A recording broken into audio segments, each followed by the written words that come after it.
Hello friends, welcome to the my YouTube channel. તો આજે આપણે ટેસ્ટી એવું ભરેલા ગુંદાનું શાક બનાવીશું. તો વિડીયો ચાલુ કરતાં પહેલાં જો તમે મારી ચેનલ સબસ્ક્રાઈબ ના કરી હોય તો ફટાફટથી જઈને ચેનલને સબસ્ક્રાઈબ કરો. તો અહીં મેં થોડા ગુંદા લીધેલ છે, તેને આપણે આ રીતે તેમાંથી બીજ બહાર કાઢીને રેડી કરીશું. તો આમાંથી આપણે ગુંદાનો જે બીયો આવે છે તે બહાર કાઢીને તેને તૈયાર કરીશું. તો આ રીતે બધા જ ગુંદા આપણે રેડી કરીશું. ગુંદામાંથી જે ચીકાશ હોય તે બધી જ આપણે બહાર કાઢી લઈશું. તો હવે આપણા બધા જ ગુંદા છે તે બીજ કાઢીને બિલકુલથી રેડી થઈ ગયા છે. તો હવે આપણે તેને રેડી કરીશું. તો હવે આપણે કડાઈ લઈશું, તેમાં થોડી ખાટી છાશ ઉમેરીશું. ત્યાર પછી તેમાં થોડી મીડિયમ મોળી એવી છાશ ઉમેરીશું. થોડી ખાટી અને થોડી મોળી છાશ ઉમેરીશું. ત્યાર પછી આપણે જે ગુંદા તૈયાર કર્યા છે તે ઉમેરી દઈશું. ત્યાર પછી તેમાં 1 ચમચી મીઠું ઉમેરી દઈશું. આ રીતે આપણે ગુંદા બાફીશું, જેથી ગુંદાની જે ચીકાશ છે તે બધી જ ઉપરથી આવી જાય અને ચીકાશ દૂર થઈ જાય. તો તેને ઢાંકીને થોડીવાર માટે રહેવા દઈશું. તો 3 થી 4 મિનિટ પછી તમે જોઈ શકો છો ગુંદાની ચીકાશ બિલકુલ દૂર થઈ ગઈ છે. ઉપર બધી જ ચીકાશ બહાર નીકળી ગઈ છે અને આપણા ગુંદા છે તે સારી રીતે બફાઈને રેડી થયા છે. તો હવે આપણે મસાલો કરીશું. તે માટે અહીં ગાંઠિયા લીધેલ છે. ગાંઠિયાને સારી રીતે ભૂકો કરીને રેડી કરીશું. તો હવે આપણો ગાંઠિયાનો ભૂકો બિલકુલથી બનીને રેડી છે.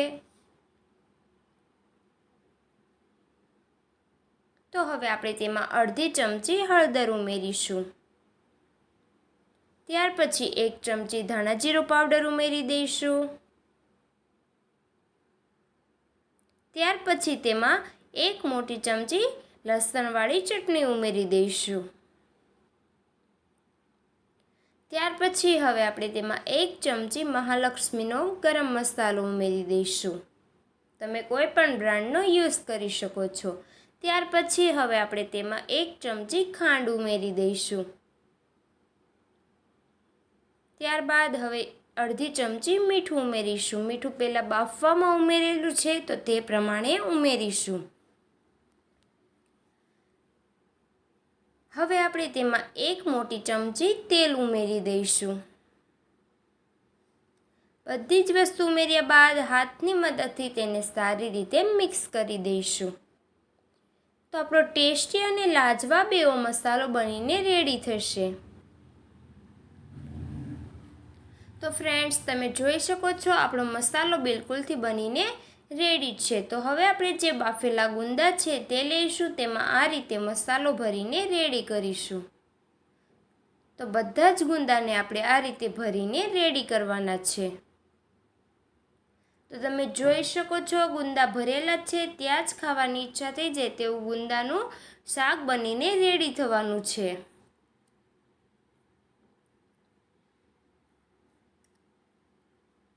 તો ફ્રેન્ડ્સ, હવે આપણા બધા જ ગુંદા સારી રીતે ભરાઈને રેડી છે. તો ફરીથી આપણે કડાઈ લઈશું, તેમાં 1 મોટી ચમચી તેલ ઉમેરી દઈશું.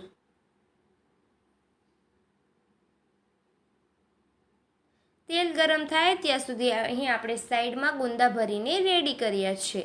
તો હવે ગુંદા ભરેલા બિલકુલથી રેડી છે. મસાલો પણ બધો ઉમેરેલો છે. તો હવે આપણે કોઈ મસાલો ઉમેરવાનો નથી.